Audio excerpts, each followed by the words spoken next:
Hello everyone, I am Xerix, Lord Sentinel, and welcome to the finale of Century of Economy 2020. When we left off, the volcano had erupted, causing mass destruction. Now, on to the action! Spanish ships succumb to the damage caused by the volcano. Every ship that was docked at the beach sinks. Outside of the bay, the Ebro burns to the waterline. The Pax is crippled but makes sail for a safe port to repair. A close-up of the bay. Lava continues to pour out onto the beach. The burning hulks of the San Agustin and Ventura are visible, along with a hired Corsair ship and a hired turtle ship. The Armada flotilla has somehow not been damaged. It will be some time before ships are able to dock at Voyanui again. The Armada is now the singular Spanish presence within the bay. At the lagoon, hired ships that came through the whirlpools are still searching for a place to dock and put out their fires. Some have managed it on their own, such as the Janissary's Blood at Right. Others have been consumed, like the ship it left. Ships repair at Fortaleza. The fort itself was damaged by the eruption, and it will take some time to fully repair all the damage the volcano caused. Ships dock at the Hidden Cove Island and load metals. The chain of Corsairs is finally used for its intended purpose. The French have mixed amounts of pity and indifference to the Spanish in response to the volcano disaster. They still recall the recent wars all too well. Like the Spanish, the pirates begin repairing their ships damaged by the volcano at the Archway Island. Lava still oozes from the mountain, but has ceased flowing down onto the beach. Voyanui is still wrapped in smoke and cannot be docked at for 2 more turns. Some of the second-tier pirate gunships unload their fighting crew at Triangle Island and load lumber. With conflict all but ended on the seas, the pirates feel comfortable devoting some of their fighting fleets to the lumber fleet to bolster their resource intake. The pirate home island, overflowing with gold and uncached resources. The pirates are still hoarding their metals, waiting for it to hit max value before cashing it in. Ships of the old lumber fleet have come through the whirlpool and unloaded lumber at the home island. New members of the fleet are now coming through the same whirlpool with more lumber. An iceberg hits the Caron, eliminating a mast. The ground shakes once again and smoke billows from the mountain.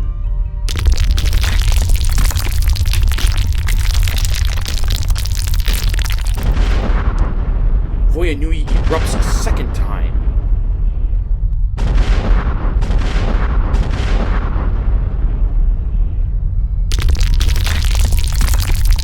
Lava spews forth from the mountain, once again covering the beach in molten material, also being flung behind the island as well. Every ship at Fortaleza Dorada is hit by the second eruption, and the fort itself is reduced to 2 flags standing. Like the Spanish, the pirates are hit a second time by the volcano. Ships at the Archway Island burst into flame, and not even Rananoria escaped the wrath of the volcano. The Spanish quickly move to put out the fires on ships that can still move. There are 4 on the north side of Fortaleza, however, that are unable to put out their fires. The Cristad del Obispo puts out her fires at Puerto Blanco. Next to her, the Alonso de Orozco continues to burn. The pirates have some similar problems as the Spanish. Here, the Harbinger makes contact with the derelict Just Wind. Pirate ships put out fires and begin to repair at Erebor. A wider shot of the seas east of Voyanui.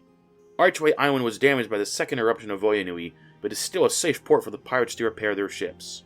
Speaking of, several ships on the western side of the island have begun repairing.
your feet, you lazy mongrels.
The high gods of the seas called down, and the game was ended.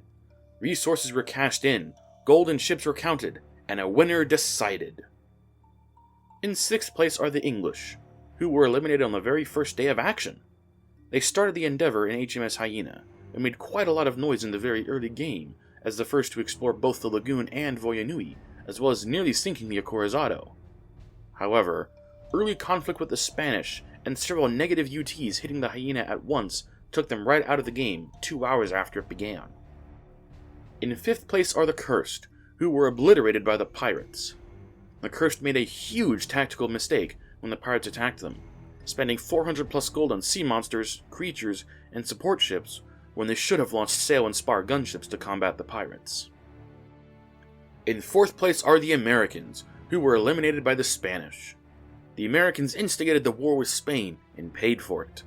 Their preemptive strike saw the elimination of the Mobilis submarine and severe damage to the initial mercenary squadron.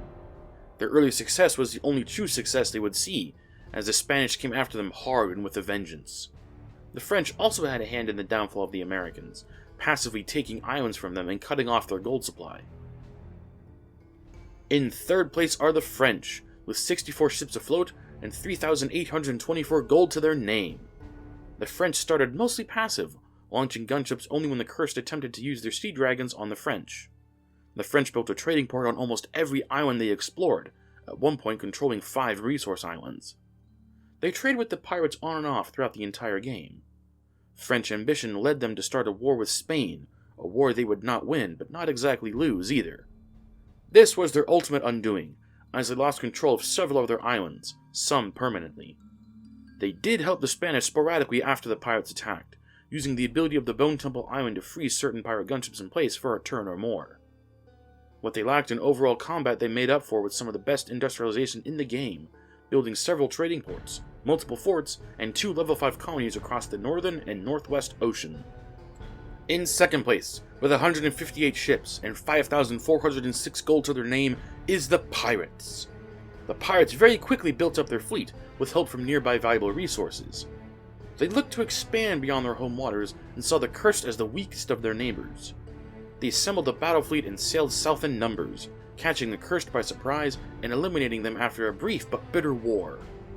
They then turned their attention to infrastructure and cementing their resource-gathering system, trading with the French on occasion.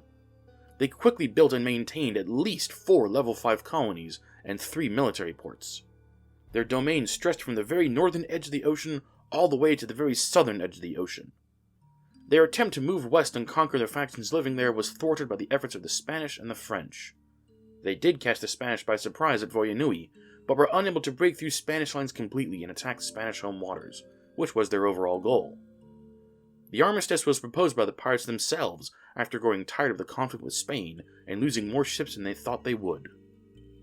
In 1st place, with 163 ships, 5,073 gold, and with a final fleet point count of 3,209, are the Spanish. The Spanish got off to a decent start, but were attacked by the English very early on. This led to the first war of the game, which they won, eliminating the English nearly 2 hours after play started. This left them alone in the southwest corner of the ocean, with room to grow and expand. They took over the English settlement on the lagoon and turned it into a Spanish stronghold, building a fort, colony, and trading port on the island. This allowed the Spanish to explore the interior island of the lagoon, which gave them a substantial gold boost at the time. Looking east, the Spanish explored Voyanui and built a military port on one half of the island, using the whirlpools in the bay to get there and back faster than normal. The American attack caught them flat-footed and resulted in the loss of the Mobilis, which the Spanish considered an invaluable asset. This led to the rapid assembly of a war fleet and the complete destruction of the Americans. However, the war was not easily won, with setbacks and minor victories for the Americans here and there. In the end, though, the Americans were eliminated and the Spanish claimed much of their territory by right of conquest, and created their eternal fleet in the process when the Blood Islands were emerged from the waters. Conquering the Americans in turn led to the French attacking them and declaring war on them. The Spanish responded with absolute force and little to no quarter. This systematically destroyed almost every port the French had and very nearly laid siege to their home island. It was the sudden attack of the pirates that forced a truce between the Spanish and French, and while the war was largely inconclusive, it can be argued that the Spanish won. The war with the pirates was completely different from all previous conflicts. For the first time all game, the Spanish were outnumbered and outgunned, leading into a series of defensive actions at Fortaleza Dorada and Voyanui.